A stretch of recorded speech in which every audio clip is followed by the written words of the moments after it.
Atensyon mga Filipino senior citizens, ano nga ba ang mga dahilan? Bakit marami ang natatanggal sa listahan ng DSWD sa social pension? Pag-uusapan natin dito sa video. Hold up.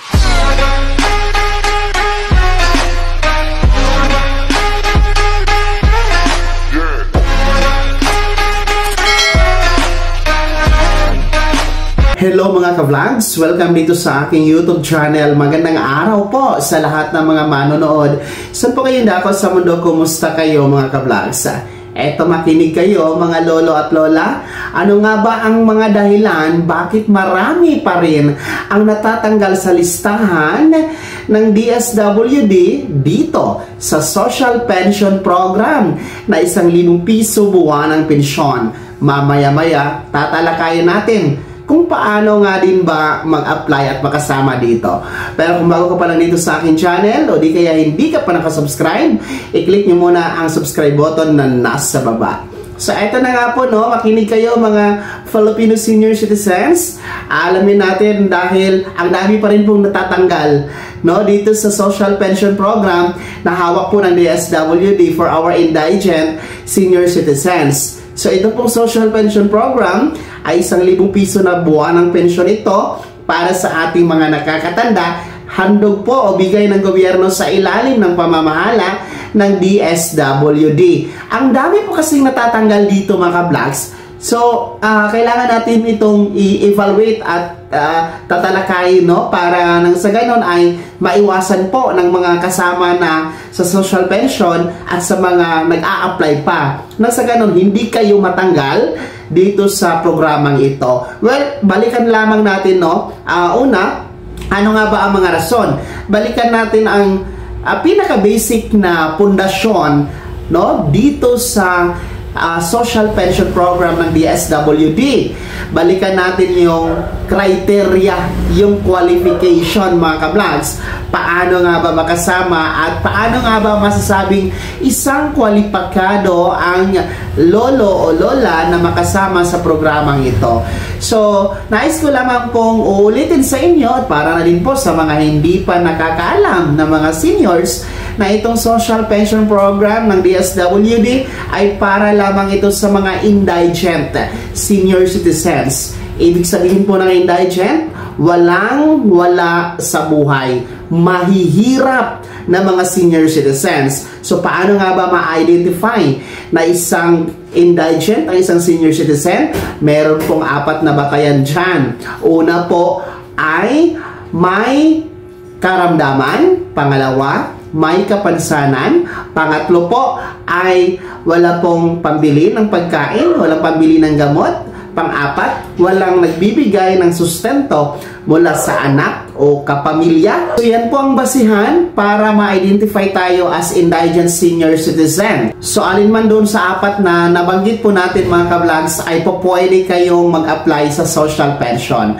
So, nice ko din pong ipaalala sa lahat ng mga senior citizen, hindi po pwedeng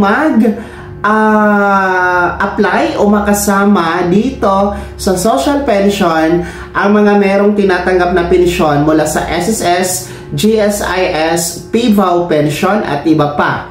Pangalawa, hindi po pwedeng makasama dito yung mga may trabaho at may tinatanggap na honorarium o sahod mga ka-vlogs. Pangatlo, hindi po pwedeng tumanggap or makasama dito sa social pension ang mga merong anak na nasa abroad, susustento buwan-buwan. Yung mga may malalaking bahay, may malaking lupa, no? Malawak yung lupain, may negosyo. So, hindi kayo po pwede dito na makasama. So, yan yung mga pamantayan mga ka-vlogs. In short, no?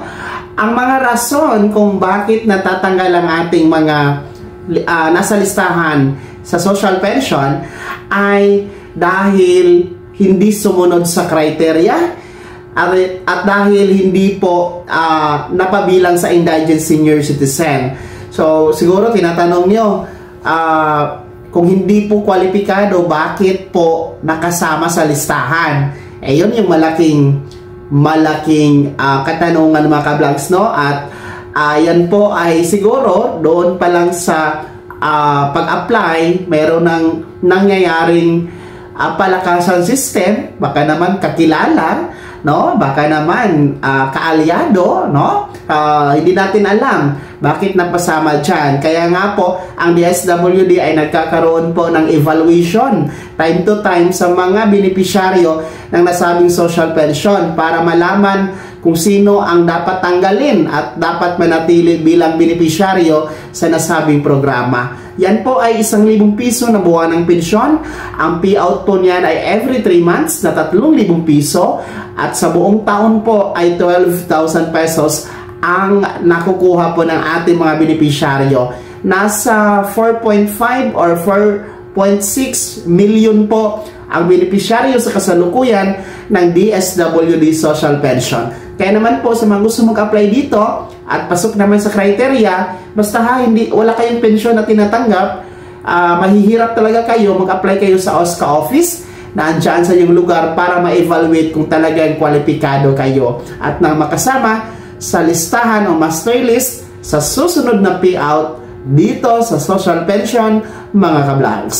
Kaya naman po mga Filipino senior citizens, ano po yung komento at reaction sa balitang ito?